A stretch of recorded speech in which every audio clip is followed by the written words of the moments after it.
Jumpa lagi dengan Awega. Bebaskan pikiranmu, bebaskan jiwamu, bebaskan perasaanmu. Ekspresikan yang kau mau. Kalau ulama identik dengan konteks kostum yang dipakai, bagaimana jika ulama ini menggunakan kostum sesuai dengan daerahnya masing-masing, dari Sabang sampai Merauke? Kira-kira gimana? Akan menjadi panutan atau tidak?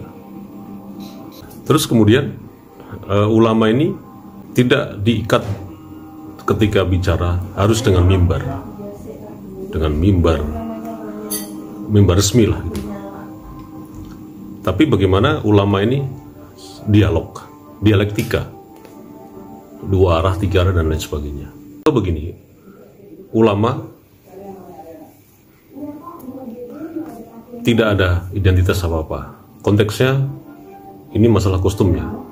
Tapi ulama itu ternyata sering dan siap melayani para pengikutnya yang selalu memberikan solusi real dalam kehidupan pengikutnya. Artinya semua persoalan kehidupan yang dihadapi oleh pengikutnya ini diberikan solusi yang real, yang nyata, bukan dengan dalil, bukan dengan hadis, dan lain sebagainya. Sekali lagi, saya tidak mengatakan dalil, kemudian hadis, apalagi Al-Quran itu tidak penting. Itu penting karena itu dasarnya. Tapi kan sementara orang juga tidak semua begitu gitu loh. Tidak semua orang itu menyempatkan waktunya untuk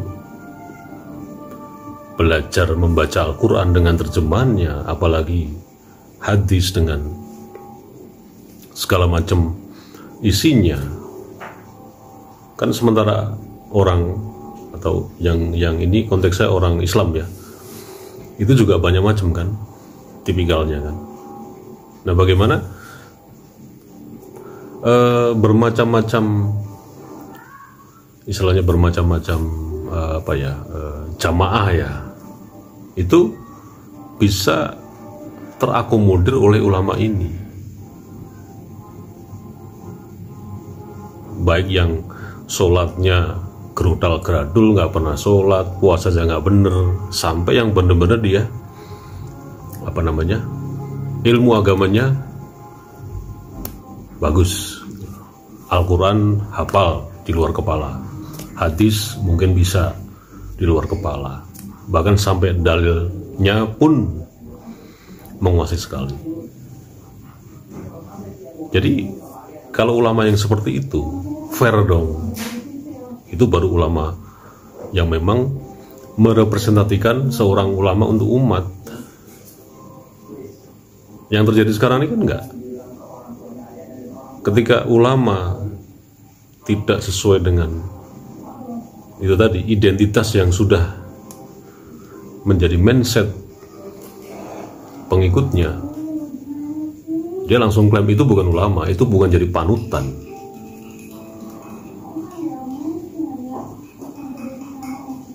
Sekali lagi, ini bukan hanya semata-mata akhirnya saya mengarahkan siapa ulama ini, Gus Fuad Pleret, ya itu jelas, kita udah tahu bersama. Kemudian rekannya Gus Miftah dan yang lain yang tidak bisa saya sebut di sini. Nah, kalau ulama hanya sekedar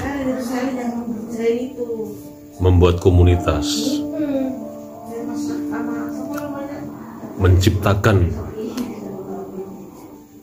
organisasi hanya untuk kepentingan, bukan untuk kemaslahatan umat, ya simpulkan sendiri. Apalagi mendekati 2024 ini luar biasa. Orang-orang yang punya duit, yang ingin menjadi penguasa RI 1 dan turunannya, tentu saja mendekati banyak pihak yang dia banyak sekali pengikutnya. Terutama di sini adalah frame-nya agama. Pasti itu. Itu real loh ya. Ini nggak saya buat-buat loh ya. Nah makanya dalam situasi yang seperti ini kita harus berpikir cerdas. Tidak hanya ikut-ikutan, tidak hanya mung jari ini, mung katanya ini, katanya itu, lihat konten yang sepotong-potong begitu. Mereka ini punya uang soalnya. Nah kita ini kan jadi objeknya. Jadi objek yang harus memilih ini, dipaksa secara nggak langsung kan. Itu realita, itu dari per 5 tahun akan terjadi seperti itu. Nah kalau kita makin goblok, makin istilah Gus Fuad makin cinguk, ya itu gimana? Ketambah pekok semua begini. Indonesia sedang tidak baik-baik. Yang tidak baik gimana? Ya memang cari kerjaan sekarang sulit, ya.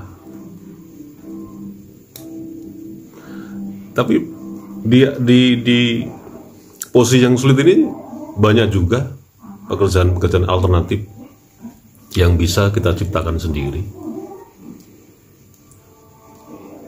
Persoalannya itu gini loh, karena instan, pengennya kita instan, ya akhirnya kita selalu berhadapan dengan kegagalan. Ya kalau semuanya pengennya instan ya gigi. Jadi coba kita berpikir kembali, merestorasi pikiran kita.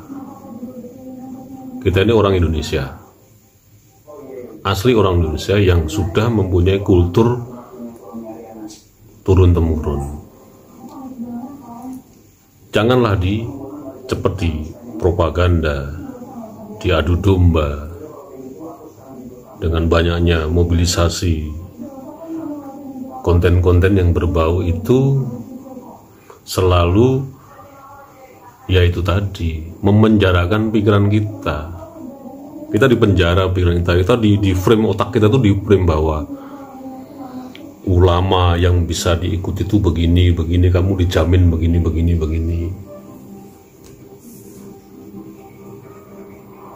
Akhirnya apa yang terjadi? Pikiran kita nggak jalan. Kita hanya mengikuti sesuai dengan kondisi yang sudah dibikin. Nah terus jati diri kita kemana gitu loh?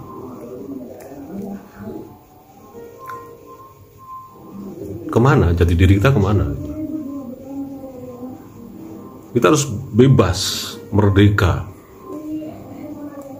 Membuat penafsiran itu kita jangan terpengaruh dengan idiom-idiom yang ada di masyarakat. Kita menciptakan sendiri idiom-idiom itu. Kita bebas menginterpretasi apapun juga.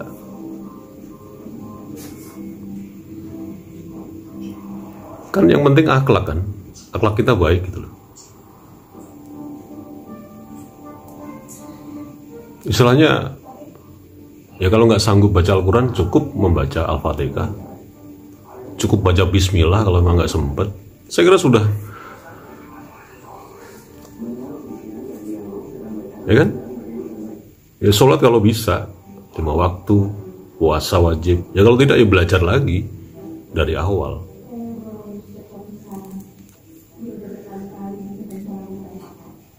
Jadi dibikin santai gitu loh. Jangan sok-sok serius yang paling beragama.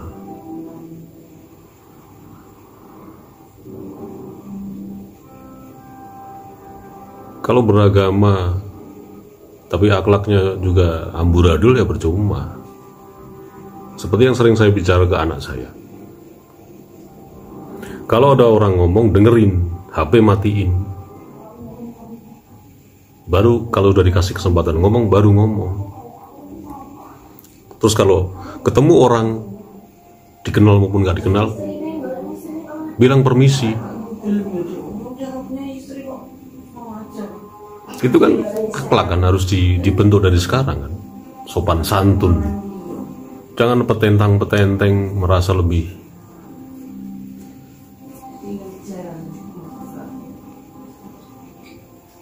Nah, ada yang bilang seorang, ya sebut saja seorang ustaz, kita nggak boleh mencaci maki orang, nggak usah munafik lah.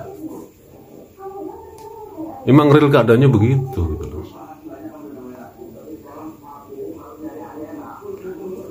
Akhlak dulu dibenahi, dibina semua akhlaknya dengan baik, baru dimasukin syariat-syariat yang itu memang sudah menjadi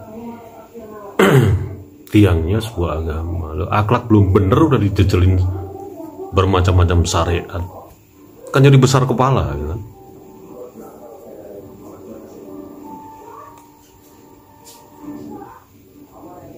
Oke, itu aja. Terima kasih.